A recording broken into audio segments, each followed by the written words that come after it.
Magandang hapon mga bata! Hello! Ako na naman si Ma'am Faith at may bago tayong kwento.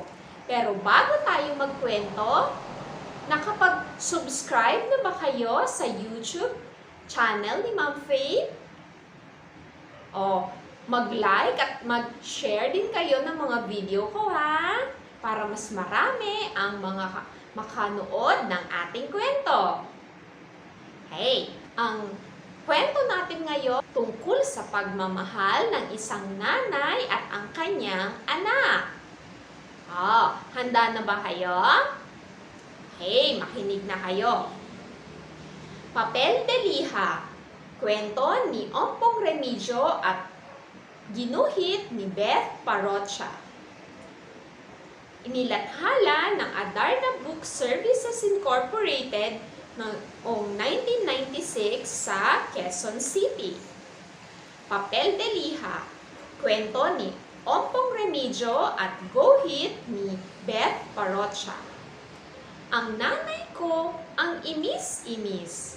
Pag may duming nakadikit, kiss-kiss dito, kiss-kiss doon. Pag may mancha sa damit, kuskus dito, kuskus doon. Pag may sebo sa kawali, kaskas dito, kaskas doon. Dadako siya sa sala at mag-aayos. Pag may diaryong nakakalat, ligpit dito, ligpit doon. Pag may tornilyong maluwang, higpit dito, higpit doon. Pag may maumbok na kutsyon, pit-pit dito, pit-pit doon. Papasok siya sa kusina at magbubusisi. Pag may ulam na malamig, salang dito, salang doon. Pag may isdang sariwa, sigang dito, sigang doon. Pag may kalang tabingi, kalang dito, kalang doon. Tutuloy siya sa silid at titignan ang aking gamit. Pag may sintas na maluwang, tali dito, tali doon. Pag may tas-tas na laylayan, tahi dito, tahi doon. Pag may butas na pundilyo, tagpi dito, tagpi doon. Gagawin siya sa paliguan at mag-uusisa.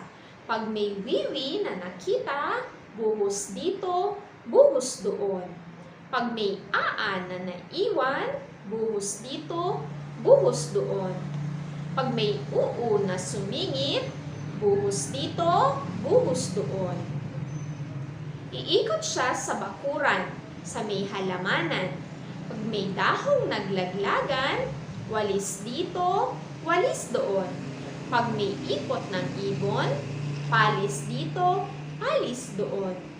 Pag may uod na naipon, alis dito, alis doon.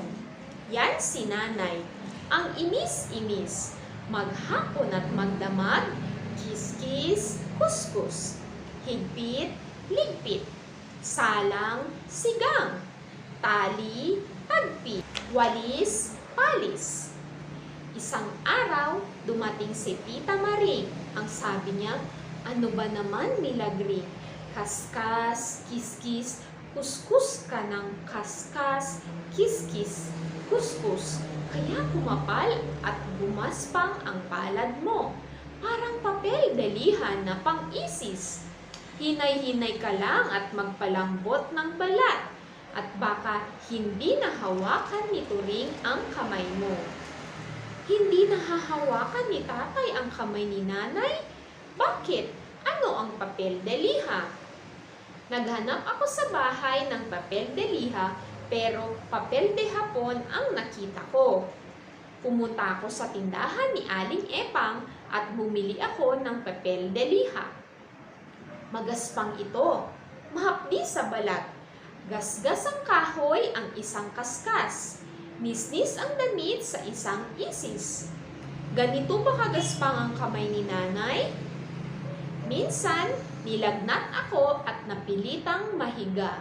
Si nanay tumabi sa akin. Nang tumaas ang lagnat ko, punas dito, punas doon. Nang sumaba ang pakiramdam ko, lunas dito, lunas doon. Nang sumakit ang mga buto ko, himas dito, himas doon. Pero bakit hindi mahapdi ang himas ni nanay? Bakit hindi nagasgas ang balat ko nang humiwas at humaplos siya sa akin? At lalong guminhawa sa bawat himas ni nanay. Mali si Tita Marie, hindi papel de liha ang palad ni nanay. Noong magaling na ako, nakita ko na naman si nanay na umiikot ng bahay. Pag di pantay ang laylayan ng kurtina, lilip dito, lilip doon. Pag may bubuwit sa silong, silip dito, silip doon. Pag may palay sa bigas, tahip dito, tahip doon. Pag may laruang nagkalat, kip-kip dito, kip-kip doon. Pag nabukulan ako, kap-kap dito, kap-kap doon. Pag may ligaw na kuting, kup-kup dito, kup-kup doon. Minsan, nakita kong magkahawak kamay si nanay at tatay.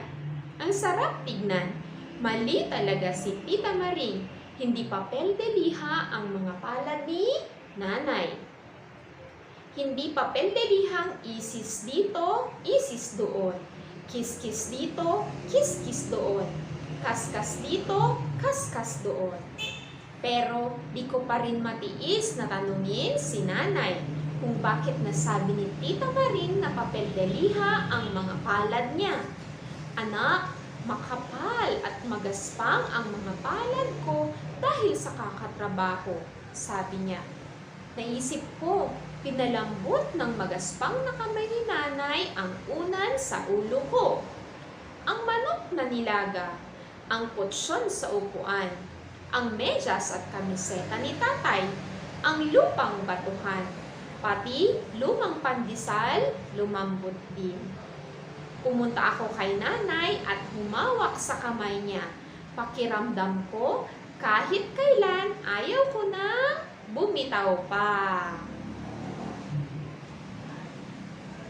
At natapos na. Okay, ganun din ba yung nanay nyo? Ano yung mga ginagawa ng nanay nyo para sa'yo at sa inyong pamilya? Pakinggan ko nga. Nagluluto. Nagluluto ba siya?